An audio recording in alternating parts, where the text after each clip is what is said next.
It was a thrilling game when you played Airbus at Newtown in the semi-final and you scored a memorable goal. Was that one of your best goals?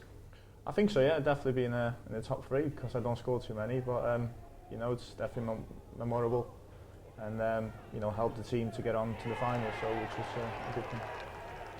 And looking ahead to the European competition, is there any team that you would like to face in the Champions League qualifiers? Well, one of the teams, funny enough, is the team I was in the summer, the B36 from the Faroe Islands. My brother still plays, so that'd be a little bit interesting if we got them. So looking forward to the draw. Ti'n meddwl bod gan y dre newydd fantais am fod nhw'n chwarae adre? Na, dwi'n meddwl, mae'n bod lot o siarad amdan hyn a mae dau tîmau yn chwarae ar 3G, so dwi'n meddwl bydd o'n dangos bod dau tîm gallu chwarae pêl-droed a bydd o'n gêm andros o dda, dwi'n meddwl. Ti wedi cael gemau da yn erbyn dre newydd tymor yma. Sgorio cwpl o goliau, sut ti'n teimlo chwarae erbyn nhw eto?